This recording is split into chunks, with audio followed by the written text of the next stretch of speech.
Hello once again from the Prim Reaper. I'm taking a break this month from the APA guidelines to focus on some other things for a change. While I have an article I'm just dying to critique, I wanted to take some time to address some comments I have received over the last little while. There were a few things where I felt like a text response, A, wouldn't do the question justice, B, might not be as good at providing a clear answer rather than taking time to really consider them, and C, would deprive me of the opportunity to make a potentially interesting video for my viewers. So hey, it's a win-win for everyone involved. So first, I want to address one comment in specific. Prim, do you have any woman's issues you are passionate about, in particular? I have gotten a few variations on this comment in the past, but this one is concise and gets to the root concern behind them all, and I don't think I've ever really answered the question in a definitive way. It seems like a simple question on its face, but there's a surprising amount under the surface. I'm going to start off by answering another question, almost the inverse of the initial question. What is it that really gives me passion in the work that I do? I didn't stumble into men's issues by chance. It was a steady building, brick by brick, throughout my life. Growing up with my father as my primary caregiver, having lots of male friends growing up, and so having a clearer insight into the struggles they went through, having many supportive male figures in my life, either through extended family, teachers at school, coworkers or bosses, witnessing friends deal with false allegations of sexual assault, knowing that my husband has been alienated from his son since he was a toddler, and knowing my daughters will likely never get to have a relationship with their much older half-brother. To say nothing of all the direct experience I've had with all of the struggles of my male clients as a counselor. But even with all these experiences in my life, I still wouldn't say we have reached the keystone of my passion for men's issues. The foundation, certainly, but not the real center of the bullseye reason. Because I know many women who have suffered significant struggles in my life as well. Struggles with sexual assault, struggles with legitimate sexism, harassment in a variety of forms, struggles with gross lewd comments or behaviors, struggles with abusive partners, challenges with fertility issues, or on the flip side, access to abortions, and even then, to the judgment from everyone around them when they were forced to make such a choice. Have I struggled with things because I was a woman that I might not have if I was a man? Certainly. I doubt very much I would get half the comments on my chest if I were a man. I think, unless my male counterpart had the same size chest, in which the comments would probably be of a different nature. I probably wouldn't have been pursued one night while walking by a man in his car who followed me into my cul-de-sac and circled the bend while I hid behind a car if I'd been a guy either. So with all this, why did I choose to focus my attention on men's issues rather than on women's? The reason is this: because men's issues do not get the same public support that women's issues do. All of the women's issues I just talked about, most of them get a wild outpouring of support not only from friends, family, and community members, but also broader public support in the form of a wide variety of services at which governments, both local, provincial, and federal, are eager to throw millions of dollars at. Domestic abuse shelters, women's clinics, specific counseling programs targeted to women. There is national and international support for women's issues, and this is a good thing. Though, let's be real, much of this attention doesn't seem to get directed enough at the places that truly need it. All of the things I've listed that women go through definitely deserve to be addressed and deserve to have resources to support those in need. I have no problem with that. But many of the men's issues I've listed? Crickets. Less than crickets, in fact.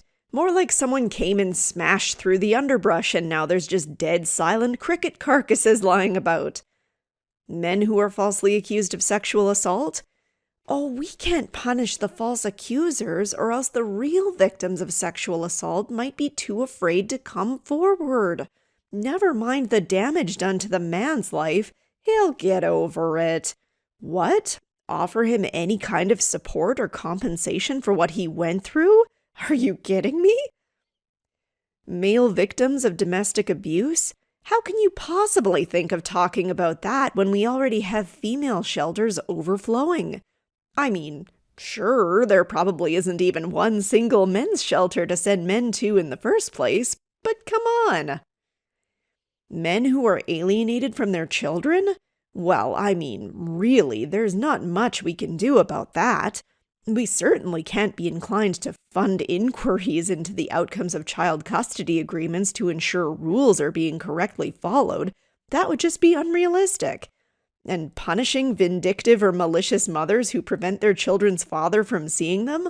Well, what kind of impact would that have on the children? And yes, before anyone says anything, I know women can be alienated from their children too, and those situations are equally as terrible. But given who initiates the majority of divorces, and given the favor in the courts towards mothers, to say nothing of the public attitude towards mothers versus fathers, well, it happens considerably less. When you talk about men's issues, many people scoff or get weirdly defensive about it, deflecting instead to talk about women's issues or some other cause they find to be more important. And yes, as I mentioned in my December video, you certainly don't get any large agencies tripping over themselves to donate even so much as a few $1,000s, let alone a few million.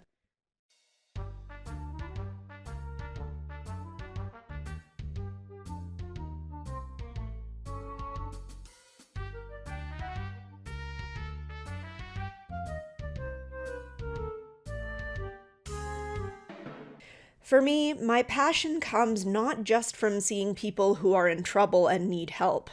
No, my passion comes from when I see people who need help and aren't getting any. Even more so when I see people who need help and who are told, "Nah, you're fine. You're not an underprivileged group." That's what really gets my fire going. That, to me, feels like unfairness, and I want to fight that more than anything. I feel like I should be able to do that without people then accusing me of not caring about women's issues, or worse, minimizing them. You might have seen that snarky comic with the guy watering the house that's not on fire saying that all houses matter. Validity or lack thereof of the original comic aside, I could use an analogy like that to help illustrate what I'm talking about. But instead, the image I would have in mind is that both houses are equally on fire, but one of the houses has 3 teams of fire trucks and hundreds of workers helping to extinguish the flames, while the other house has 5 people throwing buckets of water. Yes, both houses are equally important, and I'm glad that at least one of them is getting the attention it needs to get the flames extinguished. But really, though, the other house is in pretty bad shape, too. Don't you think it merits at least a few more people helping to put the fire out? Or maybe even a fire truck of its own? Well, I do. And as just one person with limited personal resources, when I come upon this scene, I choose to go to the house with less help. There are a few other points I would like to make regarding this concept, though these have much less weight than the initial thrust of my argument. The first is that I really rather dislike the way a lot of women's activism is done. This is probably in part due to the fact that it is so much larger than any talk around men's issues, and so naturally you'll see a wider spectrum in how it is done. Regardless, it still does impact my perceptions. I think the easiest way to demonstrate what I'm talking about is simply to take a sample of Google image searches. When you look up women's issues, feminism, things of that nature, you see a lot of aggressive images. Clenched fists, women shouting, signs with combative slogans plastered all over them. Women's advocacy is often presented as some kind of battle being waged against men. As you can imagine, even if women's issues were something I wanted to direct my energy towards, you can see how this is not an approach that I would want to take. I don't view many women's issues as being something that is held from them at the behest of men, or at very least, it's rarely so simple. For an easy example, many people will argue about abortion restriction as men trying to exert control over women's bodies, but in truth, equal amounts of men and women identify as pro-life, and the politicians that enact such policies are those who are voted in by the general populace as well. However, let's pretend for a moment that women's issues were a battle of men versus women. Actually, let's even take a step further back from that and think even more broadly. If you envision yourself having a debate with someone about a topic, do you feel like you would be more likely to be convinced of their position if they came at you screaming and insulting you and waving their fists around? Or do you think you might be more likely to be convinced if they present their position in a rational, respectful, well-sourced manner? Call it a hunch, but I suspect most people would prefer the latter approach. Now, again, I do recognize that not all folks fighting for women's issues do so in a combative manner. But as I've said before, there's a bit of a label issue in feminism where if people truly believe those aggressive folks do not represent the movement, not enough people seem to want to stand up and challenge the loud minority. So that is, unfortunately, the image that many people associate with that group. And you'll have to excuse me if I don't want to touch any of that with a 10-foot pole. In contrast, I have made videos criticizing various approaches to men's rights activism and otherwise general assholery in various sects of the manosphere, so I don't feel like I'm asking for things I'm not holding to myself. Moving on, the last thing I'll address here is definitely the point with the least weight in my mind, but it nevertheless impacts my views. The point is the simple fact that I just feel like there are many women's issues that are, quite frankly, of a silly, frivolous, or embarrassing nature. I'm talking about things like the pink tax, or fighting for menstrual products to be tax-free. With the latter, even if I spent $15 on menstrual products every month for 40 years of my life, and let me assure you, I do not, I would save a grand total of $360 over the course of a lifetime. To think that this is something I should spend more than a moment's thought on is so baffling to me that I honestly wonder if I'm missing something. Even subjects that ostensibly have more weight behind them, like the earnings gap, as the wage gap has of course been thoroughly debunked, or the gap in certain working fields, is often based on personal choice as well, so I feel like there would be relatively little for me to try to advocate for in these areas. And again, this goes back to that whole image issue I was talking about before. Certainly, there are many women that fight for legitimate and valuable causes, but there are a lot of folks talking about silly concerns like these, and I think it diminishes the value of the concept of women's issues. So again, it just becomes a thing I would just rather not broadly associate with. Like I said, this in itself would not be enough to turn me off of focusing on women's issues, but it certainly is more fuel for the fire.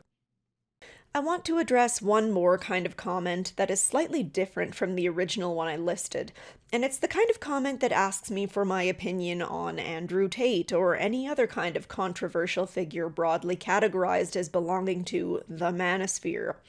If I'm being really honest, I've been so busy as of late with parenting and counseling work that I have had very little time to watch much content of any specific individuals like this at all. Generally speaking, these aren't the sorts of people I would identify with, even if I did have the time to watch their material. As I have spoken about before, just because someone purports to speak to, or for, or on behalf of men, it doesn't necessarily mean that they are in any way similar to me or to my approaches. Like I said, I have made videos talking about the different categories of men's groups in the manosphere and also made videos criticizing different approaches to activism and reaching across the pond. Chances are very good that if one of the people you're asking me about is controversial in any way, they are likely addressed broadly by these videos. I would say that I wish I had more time for this sort of thing, but quite honestly, I don't.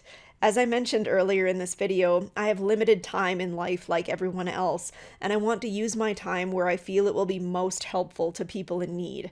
This is why, even when I do make easy videos doing a takedown of some rage bait material, I at least try to make it a more generalizable subject. So, hopefully this goes some way towards explaining some of my thoughts on this. I appreciate the chance to answer the question because I do think it's a valid one. There's another article I'm wanting to critique, so it's a toss-up as to whether I'll opt for that or for the next APA guideline next month. I'm sure we'll figure it out. So for now, thanks so much for watching, and I hope to see you all in the next one.